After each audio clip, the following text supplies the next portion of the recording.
Chapters 9 and 10, Among the Hidden. Luke was so surprised he lost his balance and almost fell backwards off the trunk.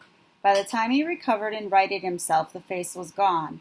Had he imagined it? Was it just one of the Sports family brothers home early from school? Kids got sick, like Dad said, or they decided to play hooky. Luke tried to remember every detail of the face he'd seen or thought he'd seen. It had been younger than either of the Sports family brothers, softer, hadn't it? Maybe it was a thief or a maid come early. No, it had been a child. He didn't even let himself think what another child in that house would be. He stared for hours at the Sports family's house, but no face reappeared. Nothing happened until 6, when the two Sports family boys drove in their Jeep, unloaded their football gear, and carried it into the house. They didn't run out screaming about being robbed. Then he'd seen no thief leave. He'd seen no maid leave. At 6:30, Luke reluctantly climbed down from his perch when he heard his mother's knock on the door. He sat down on his bed and muttered a distracted, "Come in." She rushed to hug him. "Luke, I'm sorry. I know you were just trying to help, and everything is amazingly clean.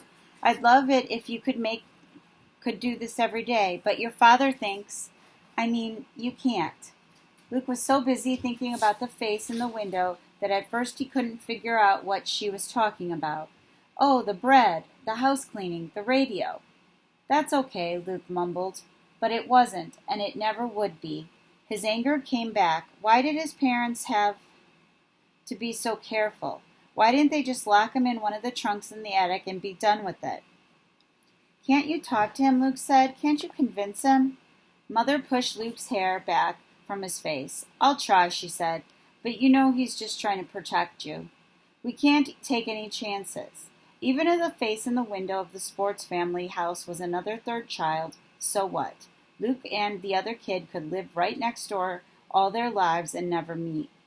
Luke might never see the other kid again, and he'd certainly never see Luke. Luke lowered his head. "What am I supposed to do?" he asked. "There's nothing for me to do. Am I supposed to just sit in the room the rest of my life?" Mother was stroking her hair now. It made him feel itchy and irritable. "Oh, Lukey," she said, "you can do so much. Read and play and sleep whenever you want. Believe me, I'd like to live a day of your life right about now." "No, you wouldn't," Luke muttered, but he said it so softly he was sure Mother couldn't hear. He knew she wouldn't understand. If there was a third child in the Sports family, would he understand? Did he feel the way Luke did? Chapter 10.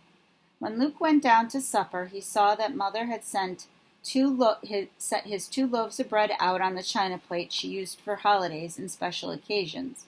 She was showing off the bread the way she used to tape up the crooked drawings Matthew and Mark brought home from school when they were little. But something had gone wrong. Maybe Luke hadn't used enough yeast, or he kneaded the dough too much or too little, and the loaves had turned out flat. They looked lopsided and pathetic in the center of the table. Luke wished Mother had just thrown them away. "It's cold out now. Nobody'll notice if you pull the shades. Why can't I sit at the table with all of you?" he asked when he reached the bottom of the stairs. "Oh, Luke," Mother started. "Someone might see your shadow through the shade," Dad said. "They wouldn't know it was mine," Luke said. "But there'd be 5. Someone might get suspicious," Mother said patiently. "Luke, we're just trying to protect you. How about a big slice of your bread? There's cold beef and canned beans, too." Resignedly, Luke sat down on the stairs. Matthew asked about the auction Dad had gone to. "I drove all the way for nothing," Dad said disgustedly. "I waited 4 hours for the tractors to come up, and I couldn't even afford the first bit." "At least you got home in time to fix that back fence before dark," Mother said, cutting the bread. "And yell at me," Luke thought bitterly. What was wrong with him? Nothing had changed, except he'd maybe seen a face that maybe belonged to someone like him. Matthew and Mark suddenly noticed the bread Mother was doling out. "What's wrong with that?" Mark asked. "I'm sure it'll taste fine," Mother said. "It's Luke's first try." Luke muttered, "And my last." too softly for anyone to hear. There were advantages to sitting on the other side of the room from everyone else. Luke made bread? Mark said incredulously. Yuck. Yeah, and I put special poison in one of the loaves that only affects 14-year-olds, Luke said. He pantomimed death, clutching his hands around his neck, letting his tongue hang out of his mouth, and lolling his head to the side. If you're nice to me, I'll tell you which loaf is safe. That shut Mark up, but earned Luke a frown from Mother. Luke felt strange about the joke anyways. Of course he'd never poison anyone. But if something happened to Matthew and Mark, would Luke have to hide anymore? Would he become the public second son, free to go to town and school and everywhere else that Matthew and Mark went? Could his parents find some way to explain a new child, already 12 years old? It wasn't something Luke could ask. He felt guilty just thinking about it. Mark was making a big ceremony out of bringing the bread to his mouth. I'm not scared of you, he taunted, and took a big bite. He swallowed with great difficulty and pretended to gag. Water, water, quick! He gulped down half his glass and glared at Luke. Tastes like poison, and all right. Luke bit into his bread. It was dry and crumbly and tasteless, not like Mother's at all, and everyone knew it. Even Dad and Mother had pained expressions on their face as they chewed. Dad finally pushed his slice away. It's okay, Luke, he said. I'm not sure I'd want any son of mine getting too good at baking anyhow. That's what a man gets married for. Matthew and Mark guffawed. Getting married soon, Luke, Mark teased. Sure, Luke said, struggling to sound as devil-may-care as Mark. But don't think I'd invite you to the wedding. He felt a cold, hard lump in his stomach that wasn't the bread. Of course he'd never get married or do anything. He'd never leave the house. Mark switched to teasing Matthew, who evidently did have a girlfriend. Luke watched the rest of his family laughing. May I be excused? Luke asked. Everyone turned to him in surprise.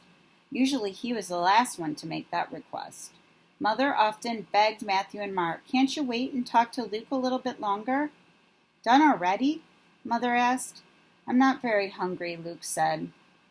Mother gave him a worried look, but nodded. Anyway, Luke went to his room and climbed onto the stool by the back fence. In the dark, it was easier than ever to see into the house of the new neighborhood. Their windows were lit up against the night.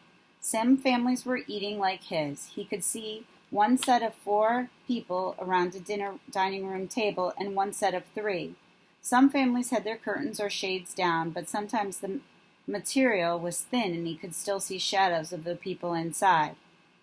Only the Sports family had all their windows totally blocked, covered by heavy blinds. It's the end of chapter 10.